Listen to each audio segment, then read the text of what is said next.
wanted when we started this, when they offered me a chance to do this. I was totally freaked out. I didn't think anybody would pay money to build this place. They did, and so what this place in Fenley can tell you, we have 24-hour access to farmers who need it. Keypads on the door, so you can come in, you can wash. There's that's Fenley's best friend right there. Got more potato or radishes.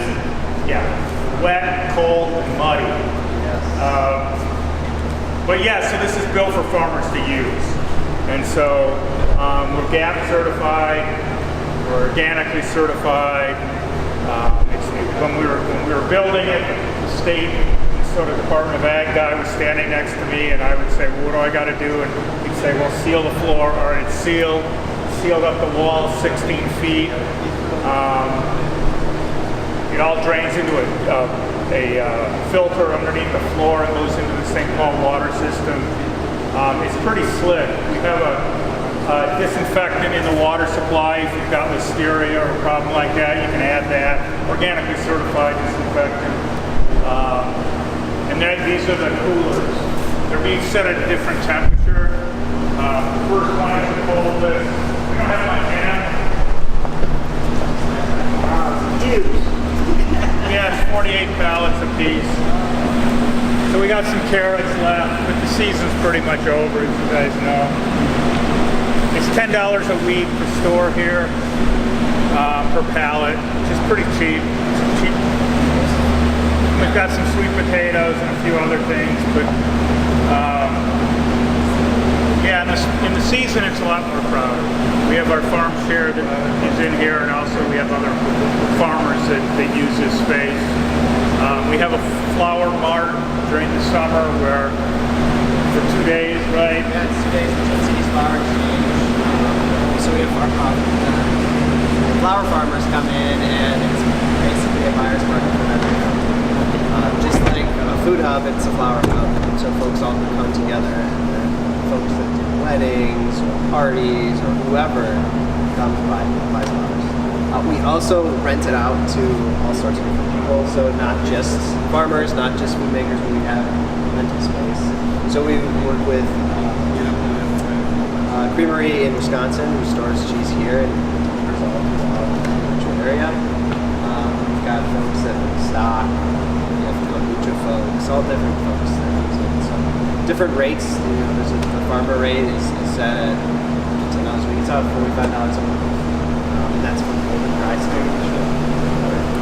And with that 24-hour access, like you said, that's the best part. So you can get here before market starts. They come when market's open. You don't have to go too far from the city needs. We have farmers that drop on Thursday and then pick up on Friday. Well, you do that, don't you? Yeah. Yeah. And so that one's 34 to 38. Yeah. This one's 42 to 46, and the last one is warmer for storage. This one is for greens. It's more humid. We're fortunate. I mean, we could do whatever we wanted. So, and I had worked in a warehouse previous, so I just brought the guy from the warehouse over here and said, "What should I do?" He said, "Do this." So these are all monitored digitally too, so we can keep track of temperatures. So if anyone leaves a door open, since we are used by so many folks, we're alerted. So it's very secure. It's a very secure building. We know when things are going awry, so we can make quick adjustments. We provide green boxes for our farmers if they need them for food safety issues, and then we also have other boxes that we sell at cost. We have organic fertilizer. It's coming in a couple weeks. People need organic fertilizer. They can come to us and get it. Yeah, and we sell it all at cost. We don't make any money off it, and so we just try to be a place where farmers can get stuff they need. Wax boxes, bag liners. Yeah. We have pallets galore if you need pallets. So it's a lot of different things. Like you said, at cost. It's all here. It's all centrally located. And we have the way we built it is we have 2 docks, and then we also have out of that door is a ramp. So if you have a pickup and can't, it's too low for the dock, you can ramp it up our ramp. So trying to accommodate everybody who uses this space. Yep, we got the pallet jacks and the dollies, so that's all for use for anybody coming and going. Lights are on all the time. There's Wi-Fi. Inside here we've got same size, but you can see a lot of our makers are in here, so a lot of their stuff is stored. Cases, their metro carts, and then fresh product, raw product. Yeah. Yes, there is a freezer right by the door where we walked in. So what section? So this is one pallet. Everything's a pallet space.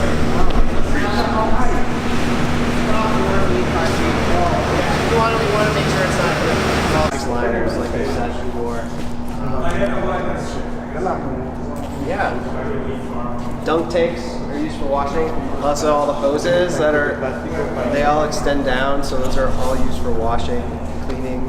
As you can see, we've got these two rolling tables that can be used for drying or washing, sorting and packing. Before we have our farm share, it's all done in here. So on Tuesdays, we've got about a dozen different volunteers that come in and help us pack, which is great. So the whole warehouse is used up. If you're ever interested in coming here, contact me. I'll give you guys all my cards for access to washing and packing, or if you guys need to buy boxes or anything like that, contact me. We're always happy to help. So we don't do a lot of cross-docking or anything here, but if you do need that, we offer that as well. Any questions? What's cross-docking? Cross-docking is if someone drops something here and we hold it for them, Oh, okay. and then someone else picks it up. Yeah, so a lot of our makers do that for them. So once they finish a pallet of kimchi, they stick it in here, CVW comes and picks it up, and we'll load it for them. So we offer that for anybody who needs it. So yeah. Any questions? So you still foresee the market for ginger, right, in this area? Yeah, so we grow our ginger up. But if we grow ginger, there's still market for ginger? Yeah, so we're lucky enough to sell it direct to our makers in the kitchen, but we can't grow enough for them. Okay. Because I'm interested to People, doing yeah, some there's a ginger huge demand for cultivation. local ginger. Okay. Because it's fresh. Yeah. And it's easy to use, it's easy to work with. Yeah. So yeah, we sell it to our kimchi, and we have a tea Okay. maker as well who uses it. Yeah. It's good to know. Yeah, there's people that want it. Restaurants really like it. Yeah. Caterers, those are two big markets that want local produce. And if we could always buy it for our makers, you could sell it right to our makers. So that's one great thing about being a maker and being a farmer with us, is that we have these businesses. We're in the that- same facility, right? Yes, everyone wants the same thing, Yeah. and so we're making that happen. So a lot of our farmers that we work with don't even buy from us directly anymore. They go right directly from the farmer, and so they have a built relationship with a lot of these farmers. Will you be able to share, like, just out of the topic about for ginger? It's a pretty raw. Do you know the average that they will pay for ginger per $19 pound? Per pound. is what we got last year. Yeah, and that's about average. It just takes That's more way farmer. right. And turmeric was a lot. I used to grow ginger in Thailand, so that's why I'm interested to grow here. It grows. It takes a lot longer. Yeah. Turmeric does as well. It's a small. Turmeric's hard to grow. It's just a smaller yield than just as many plants. But at $36 a pound, you can't beat that. So Interesting. yeah. So we've expanded. We have our office space. You guys walk past. We've outgrown that space, so we have office space over here as well. That's what that area is. We do have plans though to add a processing facility in. on site so we can have a bottling line and a co-packing. So where we're kind of missing in between our commercial kitchen and kind of a business larger, we can fill those gaps. So we're hoping in the future we'll have processing space for High production. yeah, but for us, the process, doing a lot of processing is beneficial to selling into institutions. Yeah. Schools want to have stuff that's already processed, and diced, and sliced, and ready to go, easy to serve. So we're hoping to have that project running in the next couple of years. Yeah. So you guys saw the houses last week. As you know, we're not affiliated with the university at all. Totally separate. We're partners with them, but totally different. Also, a nice perk if you work with us: free parking to the state fair. So.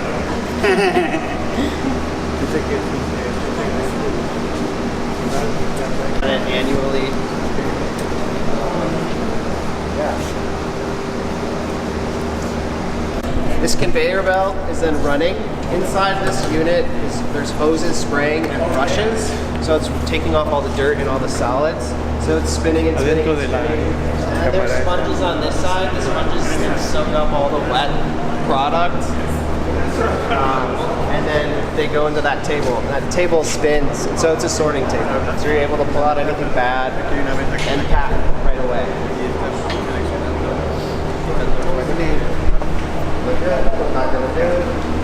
Lúc có bây giờ là cho ai? Stop.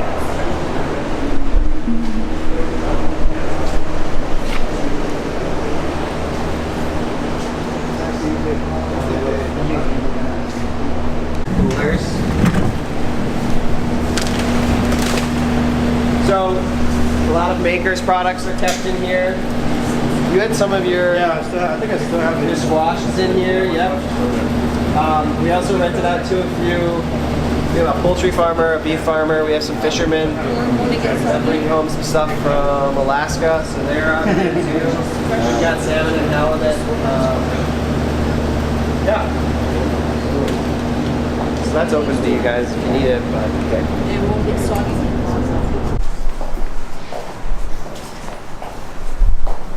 So this commercial kitchen, our money maker, it's split off into two kitchens. We have kitchen A, which is over here, and then kitchen B is over there. Again, this is used by a variety of different makers. We have our cooking classes in here. Obviously, you can see we have a nice big class in here. We can have up to 15 people at a time doing a cooking class. All the equipment is shared by everybody here in this building. Everyone's responsible for cleaning up. You know, you break it, you buy it, whatever. You use it, you clean it. But we have a wide range of different equipment, from gas burner stoves to large mixers, food processors. We have a giant steam kettle. Behind Reese is our combi oven, which is what you'll see a lot in school kitchens. So it does a lot in a short amount of time. So it basically is a controlled environment. It can do steaming, heating, baking, whatever you need to. So that's one reason why we have that in here, is for culinary training. So we use that a lot. So when we first started this, my intention was to have this place for farmers to start small businesses. All right, because a lot of growers know food. They live with food, and I thought that they would want to use this space to make products and sell. We have none. We have never had a farmer approach us. And so we have a lot of different businesses, as Zach was saying, the kimchi and chutneys and salsa and wonderful products, but not any farmers. And so it's been a surprise. It's been a great success, but it hasn't done what I thought it would do when we first built it. And the thing that this space has that others don't, there's 5 of these in the Twin Cities like this. We have storage. That's the thing that's missing in most of them. They got little little refrigerators and stuff. Obviously, we have lots of storage, so it's nice for the people in here because they can also they can just go out and get cabbage out of our cooler if they want, or get products directly from the farmers. Yeah. It's more difficult if you have a confined space. And most kitchens don't even think about storage when they build them. They want the best ovens and stuff. They don't even think of long-term storage. And literally, we just built this at the end. I mean, it was just like, oh no, we don't want to store. What are we going to do? You know, how do we fill this space up? This is the right decision, I think. It's been very successful. Like I said, it's always there's a high demand. It's bizarre that it's quiet right now, but For the first year, we couldn't sell a class. All right, we had classes 4 nights a week. Nobody came, and now we can't. They sell out. They put the March classes up last week, and they're all sold out. And we're going to put April up, and they'll sell out in 2 days. But for most of the time, we couldn't get anybody to come, and we still don't know what we did to change that. You know? Where's the Yeah. Where's the month? Yeah, I guess it must be. I mean, it's funny for food hubs. So on average, there's a few food hubs around. And I worked at one previous to this one for a while. It lost money for 12 years. Okay, it was owned by one of the larger food co-ops in this area. For 12 years, it lost a lot of money. And every year they thought they should close, you know, and talk to the people who owned it, the co-op members. And after their 12th year, they started making money. And last year they made $36 million. You know, but it just took that long to get established, to have people coming back to it all the time, and for the market around it to grow. Because it was selling organic produce, you know, 20 years ago before there was much of a market. Now everybody wants organic produce, and they're really well set. But so when we started this, I expected us to lose money. We lost money last year as a group. We lost about $86,000, which seems like a ton of money to me. I mean, as a farmer, I lost more than that, unfortunately. But as a nonprofit, they're thinking, whoa, only $86,000, great. You guys did a great job. And in my world, $86,000 is a ton of money. I mean, it's a lot of money. But that's kind of the food hub world, is you struggle, and then hopefully after all those struggles you survive. There was a wonderful group in Mankato, Minnesota. There's a food hub there. And it shut down this fall.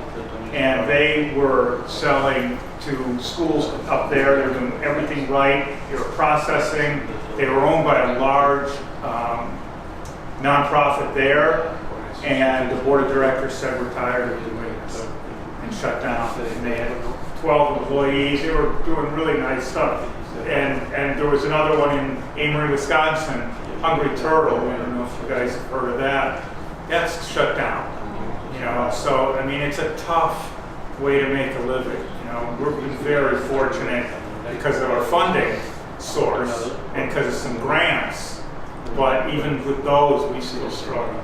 I mean, food is hard. It's just a hard way. There's so many easier ways to make a living than food. You've got to be crazy. You know, I mean, I've been doing it a lot. I've certified crazy because I've been doing it a long time, and I'm going to continue doing it. But there are easier ways to survive. There's not many better ways, but there are easier ways. Yeah. Well, do you guys have any more questions? What is that thing you say? That big container? This one? Yeah. Oh, this is That's a steam kettle for making soup. yeah. So it's got a heated jacket. It heats everything evenly. Yeah. We got it in a grant. This one was given to us. The manufacturer gave that to us. They wanted us to have it so that when schools come in for classes, they'll see it and want to buy one. Yeah, it's great. It's so nice of them. Yeah.